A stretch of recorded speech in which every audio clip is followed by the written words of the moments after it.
permasalahan yang ada dengan karya-karya inspirasi, karya-karya kreatif. Jadi bagaimana membuat generasi kita saat ini itu punya karya kreatif yang bermanfaat bagi dirinya dan bermanfaat bagi orang lain, khususnya bagi negeri kita, Indonesia, yang nanti pada tahun berapa kita dapat bonus demografi, Bapak Ibu? 45. Nah, tahun 2045 kita akan ada bonus demografi. Jumlah penduduk Indonesia sangat banyak. Apakah akan menjadi SDM yang jadi beban negara, atau justru SDM yang akan mendorong negara kita ini maju karena mampu berpikir untuk menyelesaikan masalah-masalah yang ada dengan karya-karya yang kreatif. Mereka menjadi anak-anak yang kreatif tadi ya, komunikatif, kolaboratif, ya mampu berpikir kritis tadi ya, dan ditambah empat lagi itu disebut apa? Kalau di kebijakan pemerintah kita saat ini, ya itu adalah 8 dimensi profil lulusan.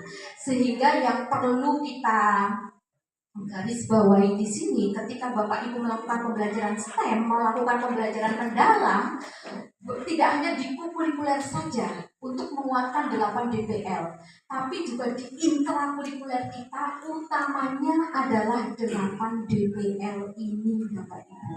Jadi yang utama adalah menghidupkan nilai-nilai ini di dalam keseharian, di dalam diri murid kita, dan terlihat di dalam keseharian mereka. Yang kesehariannya ditemani Bapak Ibu ketika muridnya berada di mana? Di sekolah kan? Nah, ini poinnya dari pembelajaran mendalam, bahwa Bapak Ibu itu juga akan mencapai 8 DPL. Kalau dulu buat RP ada mungkin seringkali ini kurang jadi perhatian gitu loh. Lebih ke pengetahuan dan keterampilan yang nggak nampak ini jarang sekali menjadi tujuan yang akan dicapai oleh Bapak Ibu semuanya.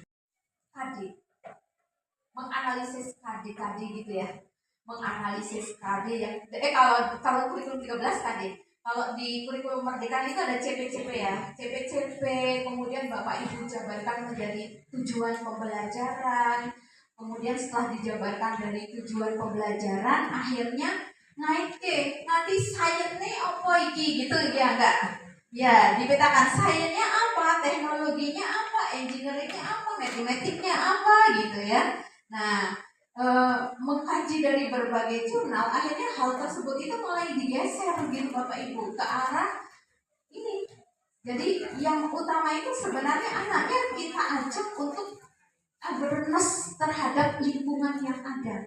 Sehingga kalau dia punya kepedulian, punya awareness, akhirnya dia mampu menemukan masalah kan Bapak Ibu. Nah, caranya gimana biar murid-murid Bapak Ibu bisa menemukan masalah? Idea prototype test gitu. Jadi STEM itu bisa disandingkan juga dengan beragam cara desain thinking atau desain proses, atau kalau yang familiar di Indonesia jurnal-jurnal yang ada banyaknya STEM PJBL, STEM PBL, itu banyak kita jumpai Bapak Ibu. Oke.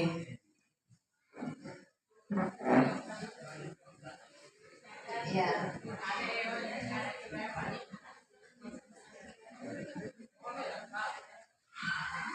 Nah, Bapak Ibu nanti boleh ya menentukan mau yang mana gitu ya, desain thinking atau satu tim gitu. Nah, nanti bisa tabrakan dengan jadwalnya dia di kelas lain. Nah, sehingga kebanyakan itu dilakukan ini kalau intrakurikuler. Sudah ngobrol sih, buat bareng sih lesson plan-nya gitu. Tapi implementasinya sesuai jamnya masing-masing. Biasanya yang kanan itu dilakukan di kurikuler. Ya enggak? Ya kan? A group STEM teacher for STEM lesson in STEM classroom.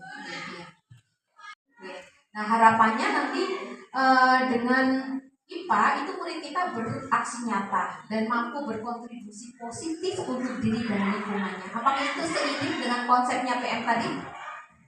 Seiring dengan STEM? ya, dan ujung-ujungnya akan menghasilkan murid-murid kita tadi ya, yang mampu menjaga keselamatan diri dan alam, mencari potensi alam, mencari sumber-sumber energi terbarukan, dan dia mampu mengambil keputusan dan solusi, dan akhirnya mencapai 8 DPL. Ya, ini yang mau dicapai Bapak Ibu, melihat dari hakikat dan proses ilmiah IPA ya, nanti harapannya sampai ke sini. Kemudian Bapak Ibu di dalam kurikulum kita kalau fase E itu terpisah, kalau fase B sudah menjadi IPA terpadu, dan tentunya ada sikap-sikap ilmiah ya yang di dalam proses pembelajaran IPA itu juga mengembangkan sikap-sikap ilmiah murid atau sikap IPA. Ya. Nanti murid kita jadi punya rasa ingin tahu tinggi, anak-anak yang kritis, anak-anak yang analitis, anak-anak yang jujur, objektif, dan mereka mampu menganalisis sesuatu secara sistematis. Nah, itu makanya orang-orang IPA juga punya karakter ini nggak Bapak Ibu? CP-CP yang ada di permen tadi, karakteristik, tujuan, kemudian ini sudah sesuai gitu dengan CP-CP, dengan yang tertulis ya di